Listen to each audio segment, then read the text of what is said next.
ክቡራትና ክቡራን ተመልካቾቻችን ከፕሮግራሙ ጋር አብሮኝ ያሉት የቀድሞ የክኔሴት አባላት ሽሎሞ ሞላ እንዲሁም እንግዳችን የክኔሴት አባል ዶክተር ጸጋ ፈንታውን መስመር ላይ ይገኛሉ። ጤና ይስጥልኝ አቶ ሽሎሞ። ጤና ይስጥልን ተስፋዬ እንደምን አለ? ጤና ይስጥልኝ አቶ ሽሎሞ። እንዲሁም ዶክተር ጸጋ። አዎ አብሮኝ እንግዲህ የክኔሴት አባል ዶክተር ጸጋ ፈንታውንም አሉ። ጤና ይስጥልኝ ዶክተር፣ ሰላም ነሽ ወይ? ጤና ይስጥልኝ አቶ ተስፋዬ፣ አቶ ሽሎሞ እንዲሁም ተመልካቾቻችን የእስራኤል አምላክ ይመስገን እኔ ደህና ነኝ። እንግዲህ ዶክተር በእውነት በዛሬው ዕለት ትኩረት የምናደርገው ያው በህብረተሰባችን ባሳለፍነው ሳምንት ሁለት ወጣቶች በሁለት ወንጀል ምክንያት ያው ሁለቱም እንግዲህ ተገለዋል። በዚህ ጉዳይ ላይ በፔታህ ቲክቫ እንጀምርና ያው አንቺም በዚህ ጉዳይ ላይ በቅርብ ተከታትለሻል ካሉት ከወላጆቹም እንደዚሁም የቢንያሚን እንግዲህ በዚህ ጉዳይ ላይ እስኪ በመጀመሪያ አንቺ ስሜትሽን እንስማና ከዛም ወደ ዋና ጥያቄዎች እንገባለን። በመጀመሪያ ደረጃ ለሟች ቤተሰቦች ለሁለቱ ወጣት አበባ ልጆች እንዲሁ ተቀጥፈው ለቀሩት ለቤተሰቦቻቸው ለቢንያሚን ዘለቀና ለደስታው ቸኮል ቤተሰብ መጽናናትን እመኛለሁ። በጣም የሚያሳዝን ጊዜ ነው ያለነው። በሀገራችን እስራኤል የምናየው የወጣቶች እርስ በርስ ግጭት ቀላል አይደለም፣ በጣም ያሳዝናል። እና በእውነት በተለይ አርብ ጠዋት ወጣት ቢንያሚን ዘለቀ በአሁኑ ሰዓት አርብ በመደወል አቶ ደመላሽ የተባለ የሸንጎ አባል ደመላሽ በላይ የፔታህ ቲክቫ ጸጋ አስከሬኑ አቡካቢር ነው ያለው። አቡካቢር ማለት እንግዲህ በአደጋ የሞቱ ሰዎችን አስከሬን የሚመረምረው የሕክምናና የፍርድና ሕክምና ክፍል ነው። እዛ ነው ግን ብዙ ጊዜ ይፈጃል ስላሉ ለቀብር ዛሬ ላይ ሳካ ይችላልና ባክሽ ተባበሪን የሚል ጥያቄ ያቀረበ። በእውነትም ወዲያውኑ በመሯሯጥ ከፖሊስ ጋርም ከሚመለከታቸው አካላት ጋር በመነጋገር ባካችሁ ተለቶሎ ብላችሁ አፋጥኑ፣ ሻባት ሰንበት ሳይገባ ሰንበት ከገባ እንግዲህ ከዛ በኋላ የቀብር ስነ ስርዓት አይፈጸምም። ቅዳሜ ምሽትም ደግሞ በእኛ ባህል አይፈጸም የቀብር ስነ ስርዓትና እስከ እሑድ መቆየት የለበትም። ቤተሰቡ የተጎዱት አልበቃ ብሎ ደግሞ አስከሬኑ መቆየቱ ለነሱ የበለጠ ደግሞ ጉዳት ነው በማለት ይህን ጥያቄ በማቅረቤ በእውነትም ተባብረውኝ አስከሬኑ በፍጥነት አስፈላጊው ለምርመራ የሚያስፈልገውን ስራ ከሰሩ በኋላ ተለቆ የቀብር ስነ ስርዓቱ አርብ ተፈጽሟል። እኔም ቦታው ድረስ በመሄድ ከሁኔታውን ከቤተሰቡ ጋር ተገናኝቼ ሁኔታውን ከቅርቡ ተከታትያለሁ። በእውነት የነበረው የህዝብ ቁጥር የኛ ህብረተሰብ ብቻ አይደለም፣ የፈረንጆችም ሁኔታ የዚህ ታዳጊ ልጅ የቢንያሚን አሟሟት ሁኔታ በእውነት በጣም የሚያሳዝን ነው። የእውነት አይደለም። በአንድ ሳምንት ውስጥ 10 ሰው ሲሞት በእስራኤል ሀገር በዚች ትንሽ ሀገር በእንዲህ አይነት የወንጀል ድርጊት ወንጀለኛ ታዳጊ ልጆች ገዳዮቹ የ15 የ14 ዓመት ናቸው። የት መጣ እንዲህ አይነት ጭካኔ፣ እንዲህ አይነት አረመኔነት የት መጣ፣ ግጭቱ የት መጣ ብሎ በጣም የሚያሳዝን ጊዜ ነው ያለነውና በዚህ ጉዳይ ላይ በእውነትም ትኩረት ማድረግ ይገባናል ወገኖች። ይሄንን አይነት ግጭትን ለመቋቋም እንዲህ አይነት ታዳጊ ልጆች የሰው ነፍስን የሚያጠፉትን ምን መደረግ አለበት የሚለው ከፈጸሙ በኋላ ድርጊቱን ከፈጸሙ በኋላ ቅጣት መቀበሉ ብቻ ሳይሆን እንዲህ አይነት ነገር እንዳይደገም ምን ማድረግ አለብን የሚለው ነው። በጣም የሚገርመው ያው በእውነት ዶክተር የኃላፊነት የሚወስደው ማን ነው የሚለው ጥያቄ በአሁን ሰዓት ላይ አነጋጋሪ የሆነ ነው። እነዚህ ወጣት ልጆች ያው እነሱም በአሁን ሰዓት ከ12 እስከ 17 እድሜ ባለው ውስጥ ነው ያሉት። እንግዲህ ባለው ሁኔታ ላይ ይሄንን ተጨባጭ ሁኔታ አይቶ ብዛት ያላቸው እንግዲህ ህብረተሰቡ ወደ ፖሊስ ጥቆማ ያደረጉ ነው። ሌላው የትምህርት ሚኒስቴርን በዚህ ጉዳይ ላይ ኃላፊነት መውሰድ አለበት፣ ወላጆችም ኃላፊነት መውሰድ አለባቸው እየተባለ እንግዲህ ሁሉም በየቦታው ያለውን እየተናገረ ነው። አንቺ እንግዲህ በክኔሴት ያው የሊኩድ ፓርቲ ውስጥ የትምህርት ሚኒስቴር ዮአቭ ኪሽ በዚህ ጉዳይ ላይ በክኔሴት በቅርብ በጉዳይ ውይይት ይኖራል ብለሽ ታስቢያለሽ? እንዴት ነው ይሄን ነገር በእውነት መፍትሄ የሚገኝለት? በጣም ብዙ ወጣቶች በእንዲህ አይነት ክስተት ውስጥ ያሳለፉ መሆናቸውን አስመልክቶ በእውነት ይህን በተመለከተ በአስቸኳይ በክነሴት በቅርቡ በኮሚቴ ውይይት ይካሄዳል። የጸጥታና ጉዳይ ኮሚቴ ውይይት ይካሄዳል። በክነሴት መነሳቱ የማይቀር ነው። አስፈላጊ አሳሳቢ ጉዳይ ነው። ከሁሉ ደግሞ በተለይ እንዲህ አይነት ሁኔታዎችን መሰረት መስጠት ያስፈልጋል። እነዚህ ልጆች እንዲህ አይነት ገዳይነትን ያመጡት አሁን አይደለም። ያስተዳደጉ ሁኔታ የነበሩበት ሁኔታ እንዴት ነው? የቤተሰብ ኃላፊነቱስ እንዴት ነው? የትምህርት ቤቶቹ ከሰዓት በኋላ ከትምህርት በኋላ የሚኖራቸው እንቅስቃሴዎችስ ምንድነው? ይሄን በተመለከተ በጣም መሰረት ያለውና ስር ነቀል ለውጥ ለማምጣት ከፍተኛ ትግል ያስፈልጋል። እንዲህ አይነት ግድያ ሲፈጸም የመጀመሪያ ጊዜ አይደለም። ካሁን በፊትም ሰምተናል። በእኛ ልጆችም በሚያሳዝን ሁኔታ እንዲህ አይነት ድርጊት ሲፈጸም የመጀመሪያ አይደለም። እርስ በርሳቸውም የኛ ልጆችም ቢሆን የኛ ልጆች እርስ በርሳቸው የተጋደሉ ምን እንዳለ እናውቃለን። እስር ቤት ያሉ ምን እንዳሉ እናውቃለንና ይህ ነገር እንዳይሆን ምን ማድረግ አለብን? እያንዳንዱ ቤተሰብ እያንዳንዱ ወላጅ በሚኖርበት አካባቢ የተለያዩ ገለጻዎች ትምህርት ሊሰጥ ነው። በልጆች ጉዳይ ሲባል በዚህ መሳተፍ ያስፈልጋል። መሰረታዊ ለውጥ ማምጣት ያስፈልጋል። በሀገሪቱ በብሔራዊ ደረጃ ትልቅ ለውጥ ማድረግ ይኖርብናል ነው የምለው። አቶ ሽሎሞ ጤና ይስጥልኝ ዶክተር ጸጋ። ጤና ይስጥልኝ። በመጀመሪያ ደረጃ አንቺ እንዳልሽው ሁላችንም ቢሆን ቤተሰቦችን እንዲጽናኑ እግዚአብሔር ጥንካሬውን እንዲሰጣቸው ሁላችንም ምኞታችን ይሆናል። ዶክተር ጸጋ ግን አሁን ያለንበት ሁኔታ ይሄ ስራ አልበኝነትና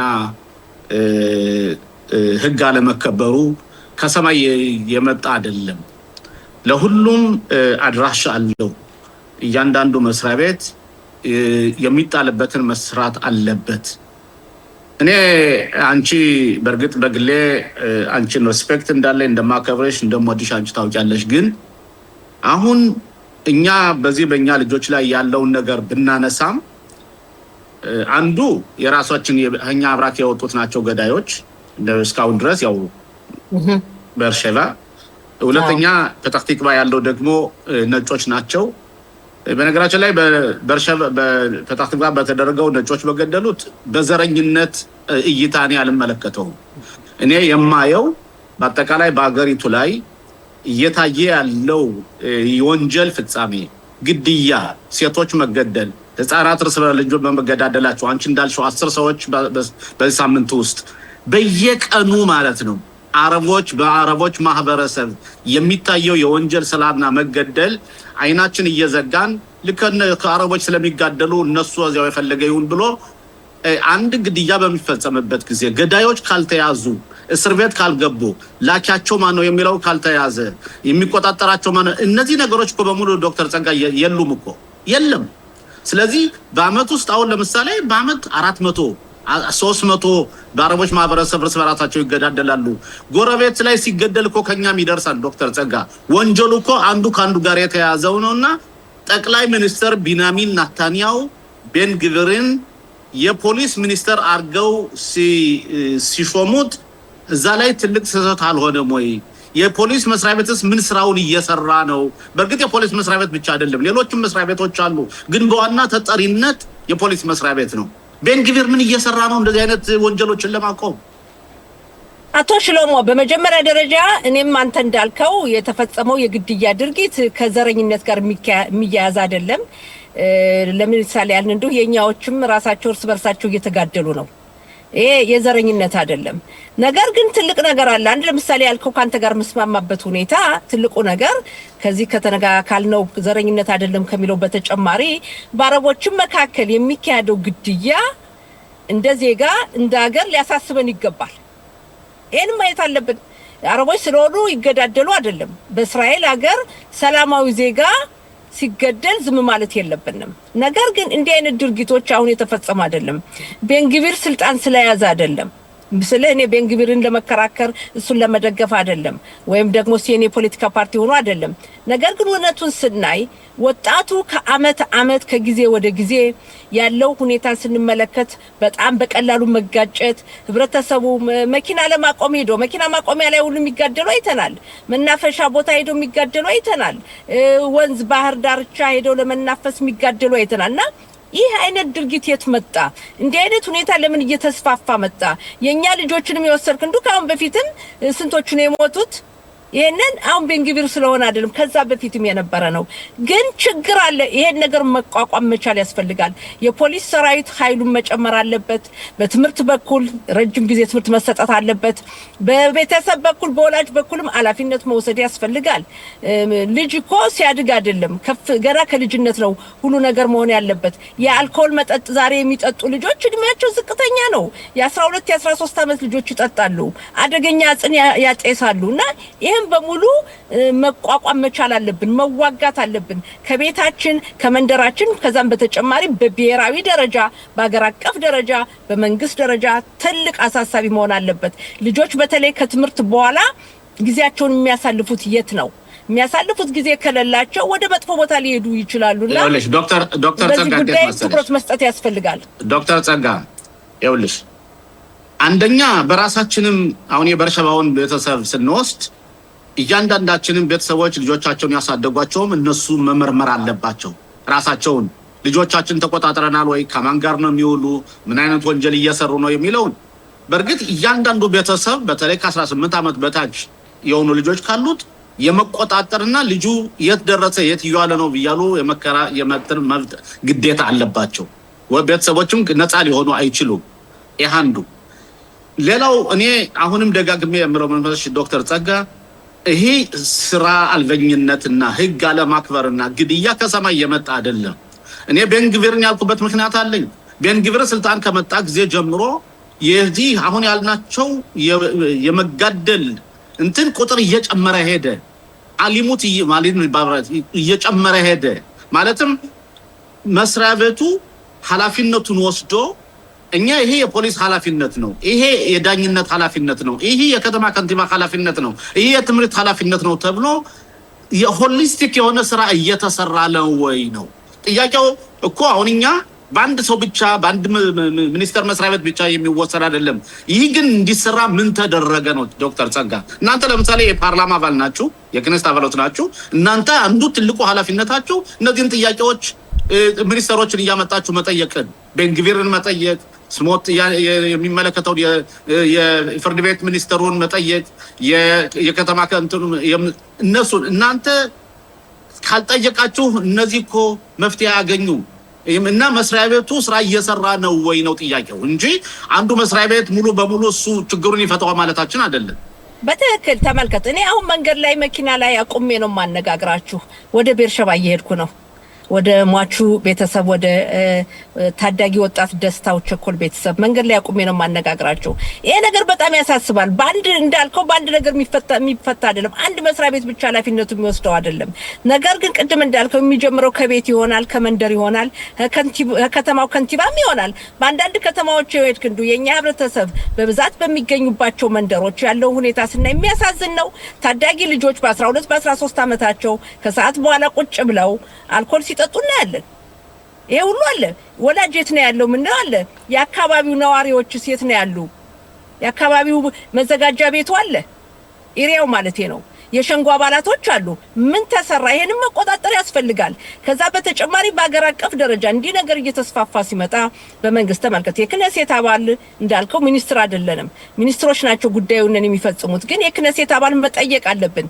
ለምሳሌ እንዲህ አይነት ድርጊት የሚፈጸምባቸው አካባቢዎችን በመንግስት በኩል ለወደፊቱ ይሄ የሆነበት ምክንያት ምንድነው? ታዳጊ ልጆች ምናልባት ከሰዓት በኋላ የሚሄዱበት ጊዜ ስለሌለ ይሆን? ሌላው ሁለተኛ ብዙዎቹ ደግሞ በትምህርት ቤት ሄድክ እንደሆነ ከትምህርት ቤታቸው በትምህርታቸው ደከም ካሉ ይወጣሉ።